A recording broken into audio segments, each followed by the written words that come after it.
ಮತ್ತು ಹೋದ ಬಾರಿ ಈ ಗೌರವಾನ್ವಿತ ಶಾಸಕರಾದಂತ ಮಾನ್ಯ ಸಿದ್ದರಾಮಯ್ಯ ಸಾಹೇಬರಿಗೆ ಇದು ಸಲ್ಲಬೇಕಾದಂತ ಗೌರವ ಅಂತ ನಾನು ಭಾವಿಸ್ಕೊಂಡಿದ್ದೇನೆ.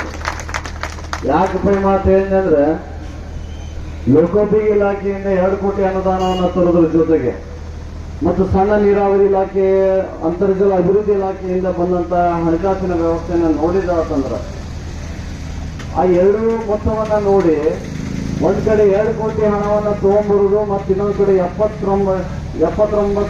1 ಕೋಟಿ ಹಣವನ್ನ ಬ್ಯಾರೇಜಿಗೆ ಮಾಡುವಂತ ವ್ಯವಸ್ಥೆಯನ್ನ ಮಾಡಿಕೊಟ್ರು. ಈಗ ಈ 2 ಕೋಟಿ ರೂಪಾಯಿ ಬರೋದ್ರಿಂದ ಇದು ಯಾರಿಗೆ ಲಾಭ ಆಗುತ್ತಂತ, ಅಲ್ಲಿ ಒಂದು ಬ್ಯಾರೇಜ್ ಅನ್ನು ಕಟ್ಟೋದ್ರಿಂದ ಯಾರಿಗೆ ಲಾಭ ಆಗುತ್ತಂತ, ಇದು ಯಾವುದೋ ಒಬ್ಬ ಶ್ರೀಮಂತ ಕುಟುಂಬರಿಗೆ, ದೊಡ್ಡ ರಾಜಕಾರಣಿಗಳಿಗೆ ಅಥವಾ ಇನ್ನೊಬ್ಬರಿಗೆ ಒಳ್ಳೇದಾಗುವಂಥದ್ದಲ್ಲ. ಒಂದು ರೋಡಲ್ಲಿ ಬದಲಾವಣೆ ಆಯ್ತಪ್ಪ ಅಂತಂದ್ರ ಹೊಲಕ್ಕೆ ಹೋಗುವಂತ ರೈತಾಪಿ ವರ್ಗಕ್ಕೆ ಒಳ್ಳೇದಾಗುತ್ತೆ. ಬೇರೆ ಬೇರೆ ಸಮಾಜಗಳಿಗೆ ಬೇರೆ ಬೇರೆ ಅವಶ್ಯಕತೆಗಳು ಅದಾವು ಅಂತ ಹೇಳಿ ಅವರು ನನಗೆ ವ್ಯಕ್ತಪಡಿಸಕತ್ತಿದ್ರು ಇವತ್ತು ಬೆಳಿಗ್ಗೆ ಅನ್ಸತ್ತ. ಆ ಸಮಾಜಕ್ಕೆ ಬಹಳ ಕಠೋರವಾಗಿ ಅಲ್ಲಿ ದಾಟಕ್ಕೆ ಸ್ಮಶಾನಕ್ಕೆ ಹೋಗಕ್ಕೋ ಇನ್ನೊಂದಕ್ಕೂ ಬೇಕಾದಂತ ಅನಿವಾರ್ಯತೆ ಬಹಳ ಇತ್ತು. ಅಂತ ಸಂದರ್ಭದಾಗ ಸಿದ್ದರಾಮಯ್ಯ ಸಾಹೇಬರಿಗೆ ಹೇಳಿ ದಯದವರೆಲ್ಲ ಅವರಿಗೆ ಮನವಿ ಸಲ್ಲಿಸಿದ್ರು ಅಂತ ಕೇಳ್ಪಟ್ಟಿದ್ದೇನೆ. ಇಲ್ಲ, ನಮ್ಗೆಲ್ಲ ಹೋಗಾಕ ಅವಕಾಶಗಳು ಇಲ್ಲ, ಅಲ್ಲಿ ಒಂದು ಬ್ಯಾರೇಜ್ ಬ್ರಿಡ್ಜ್ ಬರಬೇಕು, ಬ್ಯಾರೇಜ್ ಬಂದ್ರೆ ಒಳ್ಳೇದಾಗ್ತೈತೆ ಅನ್ನೋಂಥದ್ದನ್ನ ವ್ಯಕ್ತಪಡಿಸಿದ್ರು ಅಂತ ತಿಳ್ಕೊಂಡನ. ಆದ್ರೆ ವಿಶೇಷವಾಗಿ ಅವತ್ತ ಸಿದ್ದರಾಮಯ್ಯ ಸಾಹೇಬ್ರು ನಾಂದಿ ಹೇಳಿದ್ದಕ್ಕೆ ಇವತ್ತು ನಾನು ಅಡಿಗಲ್ ಹಾಕಕ್ಕೆ ನಾನು ಬಂದೇನೆಪ್ಪ ಒಬ್ಬ ಶಾಸಕನಾಗಿ ಅಂತಂದ್ರೆ ನಾ ಎಲ್ಲೋ ಒಂದ್ ಕಡೆ ಪುಣ್ಯ ಮಾಡೀನಿ ಅಂತಂದ್ರೆ ತಪ್ಪಾಗಿಲ್ಲ ಅಂತ ಭಾವಿಸ್ಕೊಂಡಿಲ್ಲ. ಅದು ಎಲ್ಲೋ ಒಂದ್ ಕಡೆಯಿಂದ ಯಾವ್ದೋ ಕಾರಣಾಂತರಗಳಿಂದ ನಿಂತಿರ್ತೀವಿ 2 ಗ್ರಾಂಟ್ನ. ಮತ್ತೆ ಹೋಗಿ ಭೋಜರಾಜು ಅವರು ಅಂದ್ರೆ ಗೌರವಾನ್ವಿತ ಸಚಿವರು ಅವ್ರು ನಮ್ದು ಸಾಹೇಬ್ರು ಭೋಜರಾಜು ಸರ್ ಹತ್ರ ಹೋಗಿ ಅಂದ್ರೆ ಅವ್ರ ಮಗವ್ರ ಹತ್ರ ಹೋಗಿ ನಾನು ಮನವಿ ಮಾಡ್ಕೊಂಡೆ. ಸಿದ್ದರಾಮಯ್ಯ ಸಾಹೇಬ್ರು ತಂದಂತ ಒಂದು ಕಾರ್ಯಕ್ರಮ ಆಗಿತ್ತು, ಕಾರಣಾಂತರಗಳನ್ನು ನಿಂತೈತಿ, ನಮ್ಗೆ ಅವಕಾಶ ಮಾಡಿಕೊಡ್ರಿ ಅಂತ ಹೇಳಿ.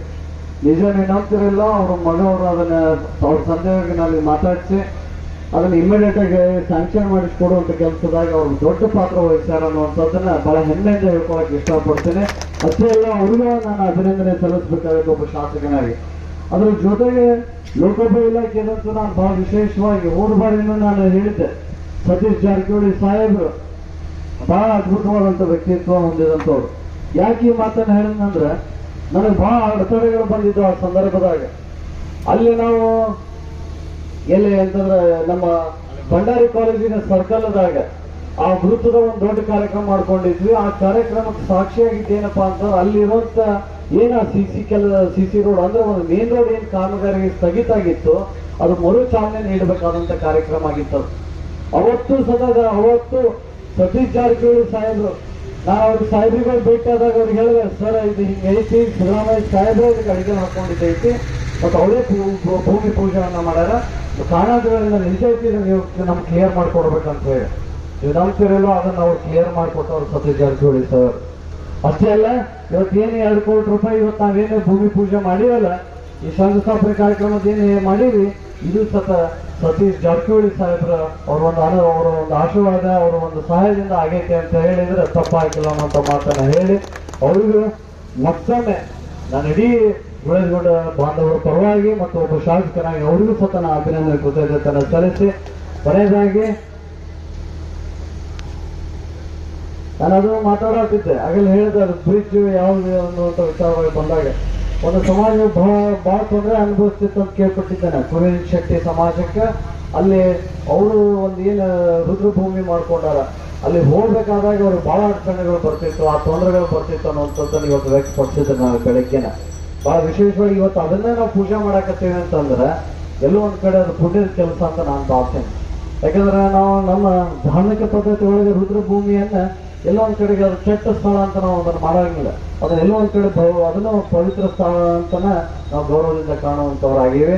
ಆ ದಿಸೆ ಒಳಗೆ ಆ ಸಮಾಜಕ್ಕೆ ಎಲ್ಲೋ ಒಂದ್ ಕಡೆ ಮಾಡುವಂತ ಜವಾಬ್ದಾರಿ ಎಲ್ಲರಿಗೂ ಇತ್ತು ಅನ್ನುವಂಥ ಭಾವನೆಯಿಂದ ಮತ್ತು ಒಬ್ಬ ಶಾಸಕನಾಗಿ ಆ ಕಾಮಗಾರಿಗಳಿಗೆ ನಾನು ಇವತ್ತು ಭೂಮಿ ಪೂಜೆ ಮಾಡೀನಿ ಅಂತಂದ್ರೆ ಬಹಳ ಹೆಮ್ಮೆ ಮತ್ತು ಸಂತೋಷ ಅನ್ಸುತ್ತೆ. ಮತ್ತೊಮ್ಮೆ ಏನು ಇನ್ನೂ ಬಹಳ ಕಾರ್ಯಕ್ರಮಗಳು ಈ ಊರಿಗೆ ಬರಬೇಕಾಗೈತೆ ಅಂತ ಇನ್ನ ನಾವು ಮಾಡಕತ್ತೀವಿ. ಮುಂದಿನ ದಿನಮಾನದಾಗ ಒಳ್ಳೆ ಕಾರ್ಯಕ್ರಮಗಳನ್ನ ಗುಳೇದಗೌಡ ನಗರಕ್ಕೆ ತರೋದ್ರಾಗ ಯಾವುದೇ ಸಂದೇಹ ಇಲ್ಲ ಅನ್ನುವಂಥ ಮಾತನ್ನ ತಗೊಂಡ್ಬರ್ತೀನಿ ಅಂತ ಮಾತು ಕೊಟ್ಟಿದ್ದೆ. ಅದ್ರ ಪ್ರಕಾರ ಇನ್ನೂ ಒಳ್ಳೆ ಒಳ್ಳೆ ಕಾರ್ಯಕ್ರಮಗಳು ಬರಕತ್ತಾವ. ಅವನ್ನ ಮುಂದಿನ ದಿನಮಾನದಾಗ ನಿಮ್ಮ ಜೊತೆ ಇದ್ದು ಬರೀ ಶಂಕುಸ್ಥಾಪನೆ ಅಲ್ಲ, ಅವನು ಉದ್ಘಾಟನೆ ಮಾಡುವ ಒಂದು ದೊಡ್ಡ